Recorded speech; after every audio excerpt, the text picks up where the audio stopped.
아주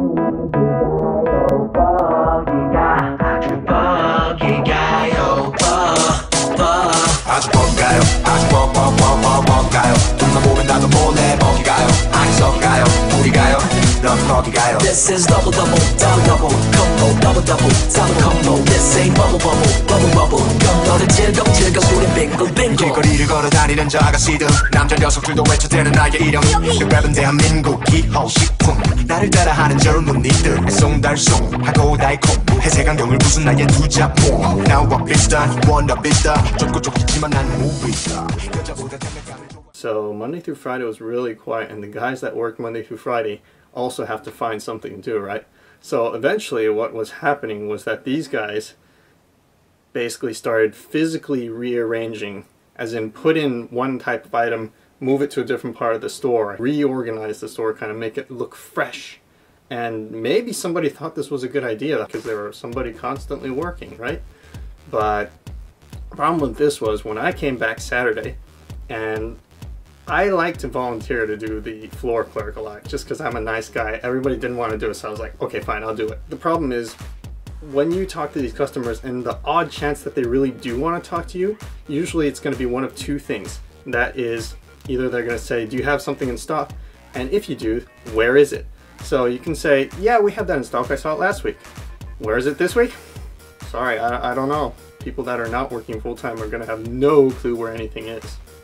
And the other thing was because people hardly wanted to do the floor clerk, I ended up doing the floor clerk a lot just because I thought it'd be a good experience. You know, I was trying to at least get something out of this minimum wage, terrible retail job where you just had to stand for like 8 hours. So as I was doing the floor, basically I got very little training in the register. They actually never taught me how to count the money at the end of the shift, which incidentally ended up making me less valuable in the eyes of the management. You know, every time I offered to count the money, I wanted to learn how to do that too. I felt like that was a skill that I should have. But the people that were already counting the money, you know, that's something to do, so they want to keep it. So they're like, no, don't worry about it, don't worry about it. The other thing was, of course, if they didn't have to teach me, why should they, right? Another thing that was not very good, probably didn't earn me very many points, was about the second or third weekend I had to work, I actually came down with a really, really bad flu. I was like, you know, fever of 40 degrees or something, which I don't know what that is in Fahrenheit, 101, 102, something like that. You can type it into Google if you're really curious. So, like I told you guys, I was hired in October. I'm pretty sure they were beefing up the staff for December. It was busy. We got trampled. And not only that, you know, nobody ever knew where everything was. Even the customers didn't know. They came here one week, they came back the next week, and it's somewhere else. So, let's just not even get into that anymore. But come January, February, they were overstaffed because it's like the calm after the storm. So they were looking for someone to cut, and guess who it was? Me. The good thing was that I guess I did get some retail experience, which, you know, I mean, I did say that that's actually a good thing if you've never worked in retail, but I guess it's a good thing to have worked retail before because a lot of people have worked retail before. So if you haven't, then you get left out at the water cooler and all that. A couple weeks after they laid me off, we had a cherry blossom festival, and that week was busy. So they told me I should probably call up and do a couple extra shifts, and they paid that under the table. That was cool, and they actually paid me a little bit more than minimum wage.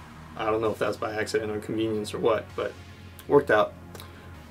That store, I have no idea what happened to them after that. I mean, they're gone.